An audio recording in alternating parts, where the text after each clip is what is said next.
ನೋಡಿ ನಿಮ್ಮ ಅಭಿಮಾನಿಗಳು ಏನು ಹೇಳ್ತಿದ್ದಾರೆ.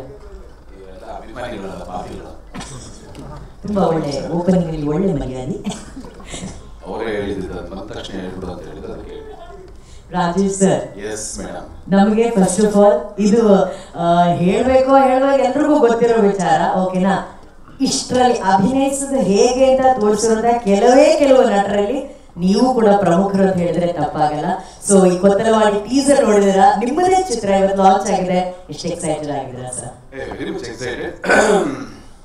ಅಂದ್ರೆ ತುಂಬಾ ನನಗೆ ಈ ಸಿನಿಮಾಗೆ ಸಂಬಂಧಪಟ್ಟ ಹಾಗೆ ಆಶ್ಚರ್ಯಗಳು, ಸೀಕ್ರೆಟ್ಗಳು ಎಲ್ಲ ಇತ್ತು.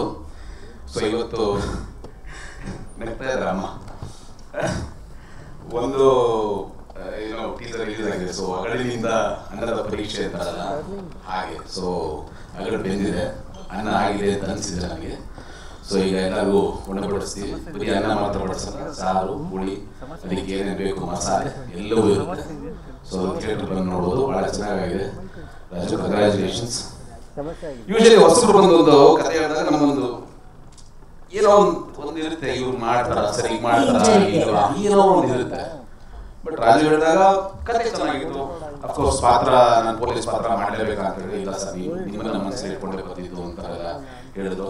ನಾನು ಅದನ್ನೇ ಹೇಳಿದೆ, ತುಂಬ ಜನ ಇರ್ತಾರೆ ಹೇಳ್ತಾರೆ ಹಾಗೆ ಅಂತ. ಬಟ್ ಒಂದು ನಂಬಿಕೆ ಏನೋ ಒಂದು ಮಾಡ್ತಾ ಇದ್ದಾರೆ ಅನ್ನೋದು ಸರಿ, ಎಲ್ಲ ಒಪ್ಕೊಂಡೇ ಹೋದೆ.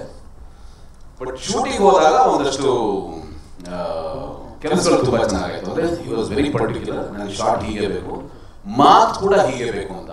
ರಘು ಒಳ್ಳೆ ಅದ್ಭುತವಾದ ಮಾತುಗಳನ್ನ ಬರ್ತಿದ್ದಾರೆ. ಸರ್ ನನಗೆ ಮಾತು ಇದೇ ಶೈಲಿಯೇ ಬೇಕು ಅಂತ ಹೇಳಿದಾಗ ನನಗೆ ಇಲ್ಲ, ಅಂದರೆ ಒಂದು ಪಕ್ಕ ಕನ್ವಿಕ್ಷನ್ ಇದೆ ಅಂತ ಅರ್ಥ ಆಯಿತು. ಸರಿ ತಪ್ಪು ಇದು ಓಡಲಿಲ್ಲ ಅದೆಲ್ಲವೂ ಸೆಕೆಂಡರಿ. ಬಟ್ ಮನುಷ್ಯನಿಗೆ ಒಂದು ಫಸ್ಟ್ ಕನ್ವಿಕ್ಷನ್ ಇರಬೇಕು, ಅವ್ರ ಬಗ್ಗೆ ಒಂದು ನಂಬಿಕೆ ಇರಬೇಕು. ನಾನು ಈ ಥರದ ಸಿನಿಮಾನ ಈ ಪಾತ್ರದ ಮೂಲಕ ಹೀಗೆ ಹೇಳಿಸಿ ಹೀಗೆ ಕನ್ವಿನ್ಸ್ ಮಾಡ್ತೀನಿ ಅಂತ ಅದೊಂದಿದೆ. ಅದನ್ನು ಭಾಳ ಖುಷಿ ಆಯಿತು ನನಗೆ. ಅದಾದಮೇಲೆ ಅಫ್ಕೋರ್ಸ್ ನಮ್ಮ ಕಾರ್ತಿಕ್, ನೀವು ಅವಾಗ ಹೇಳ್ತಾ ಇದ್ರಿ ಕಣ್ಣಲ್ಲಿ ಅಭಿನಯಿಸೋದು ಅಂತ.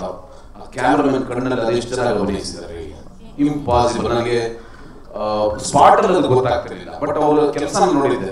ನನಗೆ ಯಾವಾಗಲೂ ಕ್ಯಾಮ್ರಾಮನ್ ನೋಡೋದು ಏನು ಅನ್ಸೋದ್ರೆ ಈಗ ಪ್ಯಾಕಪ್ ಹೇಳಿ ಹೋಗ್ತಾರೆ ಅವರು ಅಂತ. 10 ಗಂಟೆ ಸ್ಟಾರ್ಟ್ ಹೋದ್ರು ಹಿಂಗೆ ತೆಗೆದುಬಿಟ್ಟು ಅವ್ರು ಈಗ ಹೋಗ್ತಾರೆ, ಅವ್ರು ಪ್ಯಾಕಪ್ ಹೇಳ್ಬಿಟ್ಟು ಹೋಗ್ತಾರೆ ಅಂತ ಇದ್ರು.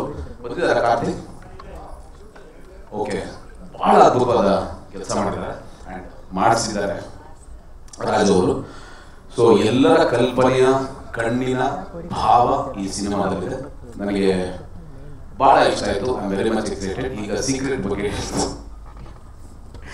ಹೇಳ್ತೀನಿ. ಒಂದು ಕೊತ್ತಲವಾಡಿ ಇಲ್ಲದೆ ನನಗೆ ಸಿನಿಮಾ ಟೈಟಲ್ ನನಗೆ ಗೊತ್ತಿರಲಿಲ್ಲ. ಗೊತ್ತಿರಲಿಲ್ಲ ನನಗೆ. ಸಿನಿಮಾ ಚೆನ್ನಾಗಾಗ್ತಿದೆ. ದೈತ್ಯ ಪ್ರತಿಭೆಗಳೆಲ್ಲ ಇದ್ದಾರೆ. ಪೃಥ್ವಿ ಒಬ್ಬರು ಇದ್ದಾರೆ, ಗೋಪಾಲ್ ಇದ್ದಾರೆ, ಒಳ್ಳೆ ಸಿನಿಮಾ ಆಗುತ್ತೆ. ಅವಿನಾಶ್ ಆಕ್ಟ್ ಮಾಡಿದ್ದಾರೆ. ಸೊ ಚೆನ್ನಾಗಾಗುತ್ತೆ ಸಿನಿಮಾ ಅಂತ ನೋಡೋಣ. ಆಮೇಲೆ ಒಂದೊಂದಾಗ ಕೊತ್ತಲವಾಡಿ ಭಾಳ ಇಂಟ್ರೆಸ್ಟಿಂಗ್ ಅನಿಸ್ತದೆ. ಇದೇನು ಈ ಥರ ಹೆಸರಿಟ್ಬಿಟ್ಟಿದ್ದಾರಲ್ಲ ಅಂತ ಅನಿಸ್ತು. ಜೊತೆಗೆ ಪೃಥ್ವಿ ಅವರ ಚಿತ್ರ ನೋಡಿದೆ, ಭಾಳ ಅದ್ಭುತವಾಗಿತ್ತು. ಎಕ್ಸ್ಪ್ರೆಷನ್ ಇರ್ಬೋದು, ಟೋಟಲ್ ಡಿಸೈನ್ ಇರ್ಬೋದು. ಅದಾದಮೇಲೆ ಒಂದು ಇದಕ್ಕಿದ್ದಾಗ ಒಂದು ದಿವಸ ಫೋನ್ ಬರುತ್ತೆ, ಸರ್ ನಿಮ್ಮ ಹತ್ರ ಒಬ್ರು ಮಾತಾಡ್ಬೇಕಂತೆ, ಫೋನ್ ಕೊಡ್ತೀನಿ. ಯಾರು? ಯಶ್ ಅವರಮ್ಮ. ಅವ್ರು ಯಾಕೆ ಮಾತಾಡ್ತಾರೆ ನನ್ನ ಹತ್ರ ಅಂದೆ. ಕೊಟ್ಟೆ ಬಿಟ್ರು. ಏನು ಗೊತ್ತಿಲ್ಲ. ಆ ಕಡೆಯಿಂದ ಧ್ವನಿ, ಅಪ್ಪ ದೊಡ್ಡ ಮಗ ಹೇಗಿದೆಯಾ ಅಂತ ಫೋನು. ಅಮ್ಮ ಹೇಳಿಮ್ಮ, ಈ ಚಿತ್ರಕ್ಕೆ ನಾನು ನಿರ್ಮಾಪಕಿ ಅಂದರು. ಅಲ್ಲಿ ತನಕ ನನಗೆ ಗೊತ್ತಿಲ್ಲ ಇದು ಇವ್ರದ್ದು ಪ್ರೊಡಕ್ಷನ್ ಅಂತ. ಸೊ ಈ ಥರದ ಒಂದು ಸರ್ಪ್ರೈಸ್ ಶಾಕ್ ಕೊಟ್ಟಿದ್ದಕ್ಕೆ ಥ್ಯಾಂಕ್ಸ್ ಅಮ್ಮ, ನನಗೆ ಗೊತ್ತಿರಲಿಲ್ಲ.